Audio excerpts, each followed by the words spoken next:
Female reproductive system, female में भी जैसे मेल में पेयर ऑफ टेस्टिस होता है, तो फीमेल का रिप्रोडक्टिव सिस्टम में भी कौन है, पेयर ऑफ ओवरीज। फीमेल के रिप्रोडक्टिव सिस्टम कौन सा है, ओवरीज। ओवरीज पता है कहाँ सिचुएटेड होती हैं,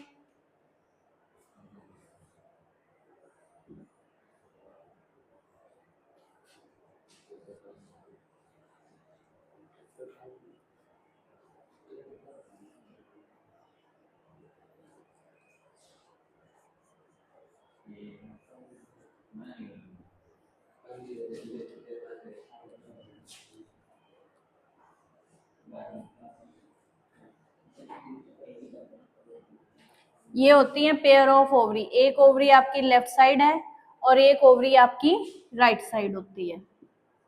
तो फीमेल में रिप्रोडक्टिव पार्ट क्या होता है, ओवरीज, ठीक है, जो पर मंथ एक एग को रिलीज करती है आफ्टर प्यूबर्टी। नेक्स्ट आइए, अगर हम फीमेल रिप्रोडक्टिव की बात करें तो जैसे मेल में रिप्रोडक्टिव पार्ट हम किसको बोलते थे, टेस्टिस को, जिसके अंदर स्पर्म की फॉर्मेशन होती थी, स्पर्म ही मेन है।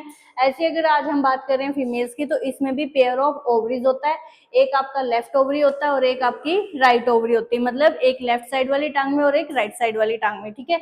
इनके यहाँ पर ये ओवरीज पर मंथ एक एग रिलीज करती है, एक बार लेफ्ट साइड से आएगा तो नेक्स्ट मंथ, हाँ नेक्स्ट मंथ फिर दूसरे ओवरी से आएगा। अगर वो एग फर्टिलाइज नहीं होता, अगर वो एग स्पर्म के कांटेक्ट में नहीं आता, तो जो लड़की है उसको क्या होगा, पर मंथ मेंस्ट्रुएशन, ठीक है, मेंस्ट्रुएशन। हाँ, अगर स्पर्म के कांटेक्ट में ओवा आ जाता है तो it means that is the setup of a pregnancy, तो वो क्या हो जाएगा, प्रेगनेंसी हो जाती है। तो इसमें से ये ओवरी होगी, ये होता है जो इसके बिल्कुल नजदीक स्ट्रक्चर है, इसको बोलते हैं फिम्ब्रे। फिम्ब्रे स्ट्रक्चर होता है, सबसे नजदीक पूछते हैं वन वर्ड में। सेकेंड ये होता है आपका एम्पुला रीजन, और ये होता है आपका इस्थमस,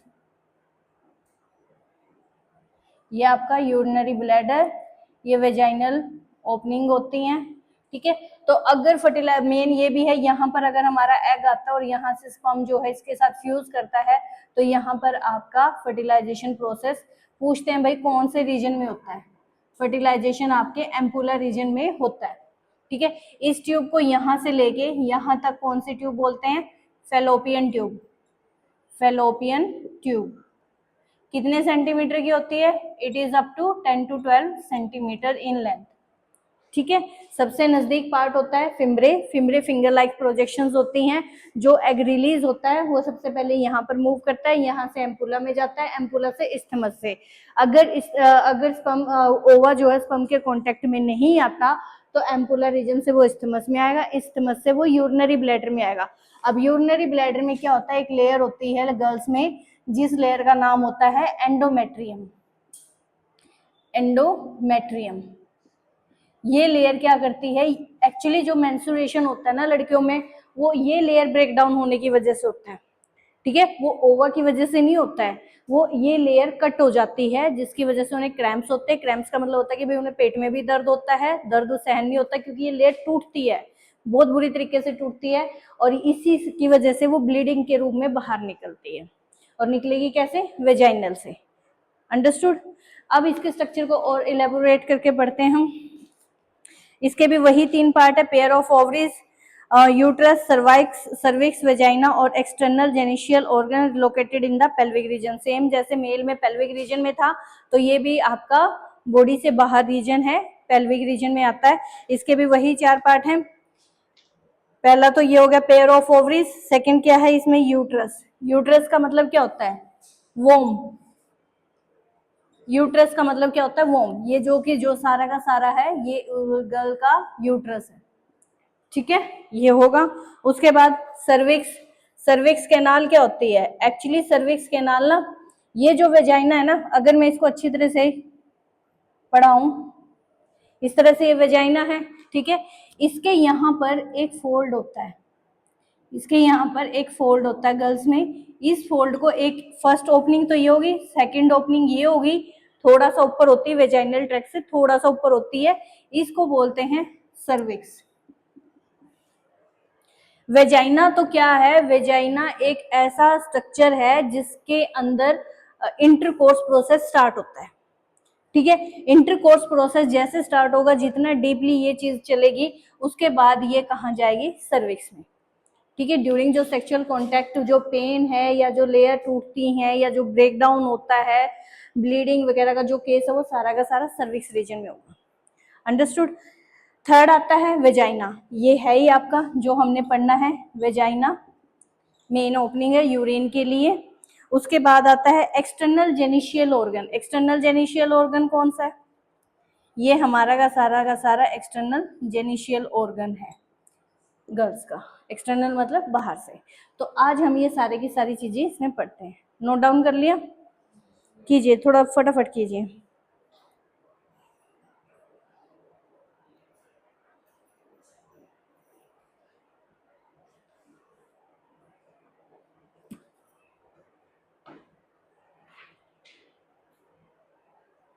इसमें एम्पुला मेन है, फर्टिलाइजेशन जहां पे होती है। फिम्ब्रे इंपॉर्टेंट है क्योंकि ये एग को कैच करती हैं। ठीक है। अच्छा, सेटअप ऑफ एम्ब्रियो यूट्रस में होता है, एंडोमेट्रियम लेयर में। क्या कह रहे हो? हाँ, फिर यही तो हो गया प्लांटेशन पार्ट। ये जब मान लो अगर प्रेगनेंसी हो जाती तो एंडोमेट्रियम थोड़ी टूटेगा, तब थोड़ी उसको मेंस्ट्रुएशन होगी। ठीक है। लेकिन तुरंत जो डिलीवरी होती है, बेबी की जब डिलीवरी हो जाती है, तुरंत ये जो लेयर है ये ब्लीडिंग का रूप ले लेती है। क्यों? इसकी वजह से कॉन्ट्रेक्शन होती है। अब जब नॉर्मली जब लड़की प्रेग्नेंट नहीं हुई तब भी ये कॉन्ट्रेक्शन की वजह से ब्लीडिंग में रिलीज हो रही है, और उस टाइम तो सबसे ज्यादा कॉन्ट्रेक्शन होती है ऑक्सीटॉक्सिन की वजह से। तो ये सारी की सारी जो लेयर है उसकी निकल के ब्लीडिंग का रूप ले लेती है।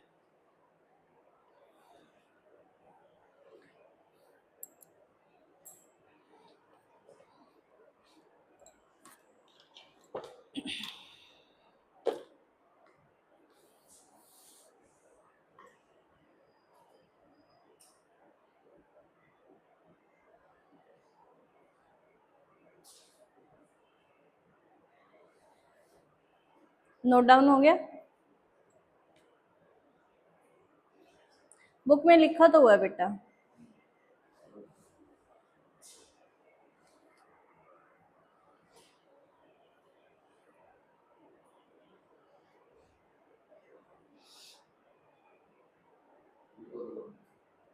डन। चलो, ये तो सारे के सारे वो स्ट्रक्चर हैं जो गर्ल में रिप्रोडक्शन करवा रहे हैं। ठीक है। इसके अलावा हमारे और कौन उसकी हेल्प करते हैं? सेकेंडरी रिप्रोडक्शन अगर हम बात करें, सेकेंडरी कैरेक्टर कौन से हैं? That are mammary glands. Name the mammary glands. जैसे लड़कों में तो सेकेंडरी मेमरी ग्लैंड स्ट्रक्चर कौन कौन से हो जाते हैं? मुंह पे दाढ़ी आना, आवाज मोटी होना, शोल्डर ब्रॉड होना। तो लड़कियों में सिर्फ मेमरी ग्लैंड कौन से होंगे? उनके ब्रेस्ट। Secondary character clear. जब ये बेबी डिलीवर करती हैं तो उस टाइम मेमरी ग्लैंड्स की सिक्रीशन होती है, लैक्टेशन प्रोसेस मतलब फीडिंग का प्रोसेस उसका शुरू हो जाता है। तो प्राइमरी सेक्स ऑर्गन तो आपका ओवरी है, सेकेंडरी सेक्स ऑर्गन आपके मेमरी ग्लैंड्स है। आगे आओ।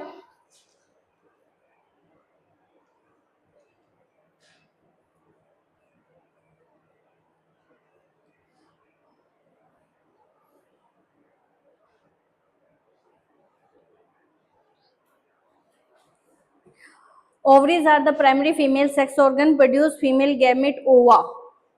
फीमेल गैमेट प्रोड्यूस करेंगे, ओवम। अच्छा, एक चीज और मैं बताती हूँ कि भाई देखो, जब एक चाइल्ड बेबी होती है, गर्ल होती है, लड़की की अगर हम बात करें, अगर वो अपनी मम्मी के पेट में पल रही है, मतलब हमें नहीं पता होता जेंडर क्या है, whether it is a male और अ फीमेल। अगर हम फीमेल की बात करें तो लड़की में जो ये ओवरी का प्रोसेस है उसके ड्यूरिंग बर्थ का जो प्रोसेस चलता है उसी टाइम स्टार्ट हो जाता है। ठीक है। उसी टाइम उसके अंदर ओवरीज बननी शुरू हो जाती है। लेकिन ये प्रोसेसिंग कब स्टार्ट करती है, कब उसमें मेंस्ट्रुएशन आती है? जब वो प्यूबर्टी अटेन कर लेती है, मतलब 12 से लेकर 14 साल की एज में। उसके बाद ये ओवरीज क्या है, पर मंथ एग रिलीज करती है। लेकिन इस बीच वाले पीरियड में उसके अंदर लगभग 250 से 300 मिलियन एग बन जाते हैं। ठीक है, जो पर मंथ फिर रिलीज होते हैं। आ गया ओवम, हो गया हमारे पास। And steroid hormone. Steroid hormone कौन कौन से होंगे फीमेल के, बताओ? एस्ट्रोजन, फीमेल के हार्मोन याद करो, oestrogen. And second one is progesterone. Progesterone, जैसे मेल में क्या था, टेस्टोस्टेरोन। ठीक है। वो वाले, और एंड्रोजन्स वो जो इसमें क्या है एस्ट्रोजन और प्रोजेस्टेरोन। प्रोजेस्टेरोन किस में हेल्प करेगा, P for progesterone, P for pregnancy, कि भाई वो जो एंडोमेट्रियम की लेयर थी ना उसको न्यूट्रिशन देता रहेगा, उसको अच्छे से बिल्ड करेगा ताकि वो ब्रेक ना हो, जो लेडी है उसका मिसकैरेज ना हो। Clear? The ovaries are located on each side of the lower abdomen. Each ovary is about 2 to 4 centimeter in length and is connected to the pelvic wall, uterus by ligament. देखो pelvic region है, दोनों तरफ यहाँ पर ovaries होंगी, यही reason होगा हमारा पेल्विक, दोनों तरफ ओवरीज होंगी। इन ओवरीज का साइज होता है सिर्फ 2 से लेके 4 सेंटीमीटर, जितना ये आपका ये वाला है 2 से 4 सेंटीमीटर इनका साइज होगा। और क्या है, it is connected to the pelvic wall and uterus by the ligament. Ligament क्या होती है, जो उसको कनेक्ट करके रखती हैं, मसल्स होती हैं नॉर्मली, उनसे ये कनेक्ट रहेगा। Each ovary is covered by a thin epithelium whose encloses the ovarian stroma. The stroma is divided into two zones, inner medulla and cortex. देखो अगर मैं ओवरी का स्ट्रक्चर बनाऊं, एक ओवरी मैंने ले ली, ठीक है, दोनों साइड से एक ओवरी ले ली, उसका ट्रांसफर सेक्शन मैंने कट कर लिया, ठीक है। ये बोल रहा है इसमें 2 रीजन होते हैं, एक रीजन होता है आपका मेडुला रीजन, ठीक है, और बाकी का बचा हुआ रीजन होता है आपका कोर्टेक्स रीजन। ये हो गया आपका कोर्टेक्स रीजन और ये हो गया आपका मेडुला रीजन। इस मेडुला रीजन में क्या होगा, ये सारा का सारा रीजन किसका बना होगा, आपका ब्लड वेसल्स और वेन्स का, ब्लड वेसल्स और वेन्स का, जबकि ये वाला सारा का सारा ल्यूमन होता है, ये सारा का सारा ल्यूमन स्पेस होता है। यहां तक क्लियर? ओवरी की बात कर रहे हैं, पर मंथ एक ओवर रिलीज होगा, पहले स्ट्रक्चर समझ लो फिर नोट डाउन कर लेना, बहुत इंपॉर्टेंट है, डायरेक्ट क्वेश्चन है, पिछले 21, 22, 23, 24, 25 वाले जितने भी क्वेश्चन पेपर उठा लो सब में आया हुआ ये, ठीक है। अब देखो इसमें से जो एग निकल रहा है, जिसकी वजह से एक लड़की को मेंस्ट्रुअल साइकिल होता है, अगर वो फर्टिलाइज नहीं हुआ तो प्रेगनेंसी होती है, तो वो एक्चुअली उस एग के साथ होता क्या है, मैंने अभी बताया, जब लड़की अपनी, हाँ वो तो बाद की बात है प्रेगनेंसी की, हम तो ये कह रहे हैं कि भाई उसको ब्लीडिंग कैसे हो रही है, क्यों हो रहा है उसको इतनी ब्लीडिंग, जब तक वो फर्टिलाइज नहीं हुआ एक्चुअली में जो उसके अंदर जो ये प्रोसेस चल रही है वो हुई कैसे है।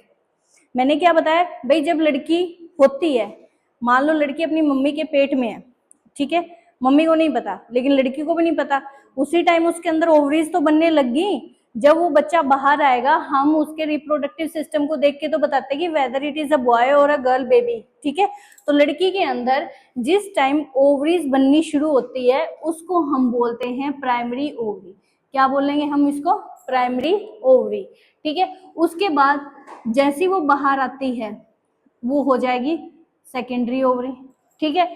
थोड़ी और लड़की मैच्योर होगी, मतलब अभी ये 12 से 14 साल की होगी है, 12 से लेके 14 साल की होगी है, ये होगी टर्शरी ओवरी, ठीक है। ये ओवरीज के अंदर जो एग है उसकी बात कर रहे हैं, प्राइमरी सेकेंडरी टर्शरी। प्राइमरी तो तब हुई जब वो अपनी मम्मी के पेट में थी, सेकेंडरी क्या हुई जब वो नॉर्मली 10 साल की एज हुई, भाई वो अभी वो बच्ची है, वो इस चीज को हैंडल नहीं कर सकती, उसे नहीं पता कि भाई ये चीज होती क्या है, ठीक है। तो भगवान ने उसे ब्रेक दे दिया, उसको नहीं पता ब्लीडिंग क्या है तो उसको ब्रेक दे दिया, ठीक है। लेकिन 12 से 14 साल वाली जो एज आती है उस टाइम टर्शरी स्टार्ट होगी। अब इस टर्शरी में क्या होगा, ये जो थे ग्राफियन, ये जो है आपके टर्शरी में ये जो सेल्स हैं ये आगे एक एग की फॉर्मेशन कर देते हैं, जिस एग को हम क्या बोलते हैं, ग्राफियन फॉलिकल। इस एग को हम क्या बोलते हैं, ग्राफियन फॉलिकल। हाँ जी, टर्शरी का नेक्स्ट स्टेप है, मतलब हम इसको 4th नंबर नहीं दे सकते, उसके बाद इसका एग का नाम होगा ग्राफियन फॉलिकल, ठीक है। अब ये ग्राफियन फॉलिकल बन गया, मतलब इसके अंदर एग भी है, ठीक है। अब ये एग जो है ब्रेक डाउन हो जाएगा, ये एग टूटना शुरू कर देगा, डिस्कार्ड होना शुरू हो जाएगा, और इसका नाम क्या हो जाएगा, कॉर्पस ल्यूटियम। इसका नाम क्या हो गया, कॉर्पस ल्यूटियम, ठीक है। हाँ मतलब पॉइंट हो गया उसका पूरा हो गया, वो टूट जाएगा, ठीक है। तो ये कॉर्पस ल्यूटियम का पार्ट हो जाएगा। अब ये कॉर्पस ल्यूटियम क्या करेगा, वेल हो गए, चलो ये स्ट्रक्चर समझ लो। ये कॉर्पस ल्यूटियम क्या करेगा, इसमें से ब्लड निकल रहा है, वेन्स निकल रही हैं, तो ये क्या करेगा, एंडोमेट्रियम लेयर में जाएगा और वहां से उस एंडोमेट्रियम लेयर में जाके देखेगा और वहां से ये रिलीज होना शुरू करेगा। एंडोमेट्रियम ने देख लिया कि भाई स्पर्म तो आया नहीं है, इसको मैं क्यों प्रोजेस्टेरोन, ना तो प्रोजेस्टेरोन हार्मोन की सेक्रेशन होगी और ना कुछ होगा, क्योंकि एंडोमेट्रियम भी तभी प्रोजेस्टेरोन की सेक्रेशन करेगी जब प्रेगनेंसी का सेटअप होगा। अब इसमें सेटअप हुआ नहीं, इसमें सेटअप हुआ नहीं, तो कॉर्पस ल्यूटियम प्लस एंडोमेट्रियम, ये दोनों की दोनों कौन सी, कॉर्पस ल्यूटियम, ये दोनों की दोनों कौन सी फॉर्म में, वजाइनल ट्रैक्ट के थ्रू बाहर निकल जाएंगी, ब्लीडिंग की फॉर्म में। अंडरस्टूड, यहां तक समझ में आया? हाँ, तो ये इनर मेडुला लेयर थी, ये एग ऑफ फिम्ब्रे के थ्रू वहीं पर तो जाएगा, उसके यूरिनरी ब्लैडर में भी तो जाएगा, यूट्रस में जाएगा उसके।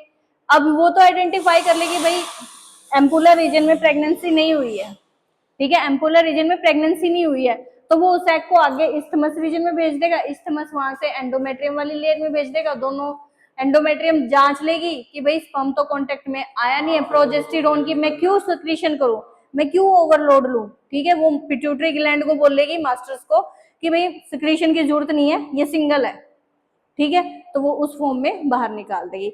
अगर बाय इंटरकोर्स अगर एम्पुलर रीजन में फर्टिलाइजेशन हो जाती है तो भी इस्थमस रीजन में आ जाएगा और वहां से जो बच्चे की, जो मदर की वोम होती है, हाँ ये जो वोम होती है जिसको हम यूट्रस बोलते हैं, मतलब कोख बोलते हैं जिसको मदर की, उसमें आके उसका सेटअप होना शुरू हो जाएगा और एंडोमेट्रियम क्या करेगी, उस बेबी के चारों ओर कवरिंग शुरू कर देगी, ठीक है, हाँ वो लेयर एक गुच्छा सा बन जाता है, ठीक है, वो उसको प्रोटेक्शन एरिया देती है और ड्यूरिंग डिलीवरी टाइम सबसे पहले एंडोमेट्रियम ही टूटती है, वो बिल्कुल एक पानी सा रिलीज कर देती है। अंडरस्टूड, आगे करा दूं?